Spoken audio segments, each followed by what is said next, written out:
ஜனாதிபதி அனுரகுமார திசாநாயக்க அவர்களின் புதிய பணிப்புரைக்கு அமைவாக மாகாண சபைகளுக்குரிய வழமையான நிதி ஒதுக்கீடுகளுக்கு மேலதிகமாக மத்திய அரசின் நிரல் அமைச்சுக்களூடாகவும் நிதியை பெற்றுக்கொள்ளும் வாய்ப்பு உருவாகியுள்ளது.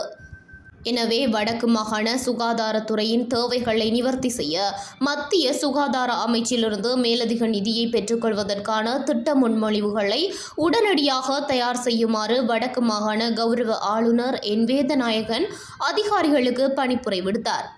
வடக்கு மாகாண ஆளுநர் செயலகத்தில் நேற்று 10ஆம் தேதி மாலை நடைபெற்ற விசேட கலந்துரையாடலிலேயே ஆளுநர் இந்த அறிவுறுத்தலை வழங்கினார். இக்கலந்துரையாடலில் நாடாளுமன்ற உறுப்பினர் கௌரவ ஸ்ரீபவானந்தராஜா அவர்களும் கலந்து கொண்டார்.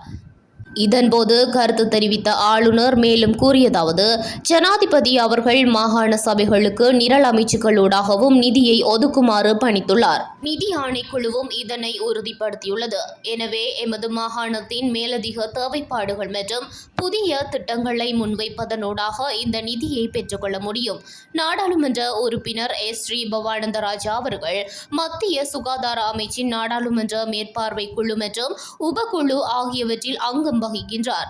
எனவே நாம் தயாரிக்கும் திட்டங்களையும் கோரிக்கைகளையும் மத்திய அரசிடம் கொண்டு சென்று அவற்றை நிறைவேற்றுவதற்குரிய தொடர் நடவடிக்கைகளை அவர் முன்னெடுப்பார் என குறிப்பிட்டார். இதனை அடுத்து மாகாண சுகாதார அமைச்சின் செயலாளர், பிராந்திய சுகாதார சேவைகள் பணிப்பாளர்கள் மற்றும் சுதேச திணைக்கள ஆணையாளர் ஆகியோர் தமது திணைக்களங்களில் நிலவும் வளப்பற்றாக்குறைகள், எதிர்கொள்ளும் சவால்கள் மற்றும் அவசர தேவைப்பாடுகள் குறித்து தெரியப்படுத்தினர். இதன்போது கருத்து தெரிவித்த நாடாளுமன்ற உறுப்பினர் ஸ்ரீபவானந்தராஜா, சுகாதார அமைச்சின் மேற்பார்வை குழு கூட்டம் நாடாளுமன்ற கட்டட தொகுதியில் நடைபெறும் போது வடக்கு மாகாண சுகாதார அமைச்சுக்கென தனியானதொரு விசேட கலந்துரையாடலை ஏற்பாடு செய்து தர நடவடிக்கை எடுப்பேன்.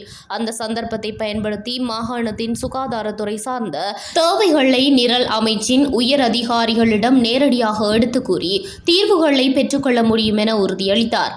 இக்கலந்துரையாடலில் ஆளுநரின் செயலாளர், மாகாண சுகாதார அமைச்சின் செயலாளர், யாழ்ப்பாணம், கிளிநொச்சி, முல்லைத்தீவு, வவுனியா, மன்னார் மாவட்டங்களின் பிராந்திய சுகாதார சேவைகள் பணிப்பாளர்கள், மாகாண சுதேச திணைக்கள ஆணையாளர் உள்ளிட்டோர் கலந்து கொண்டனர்.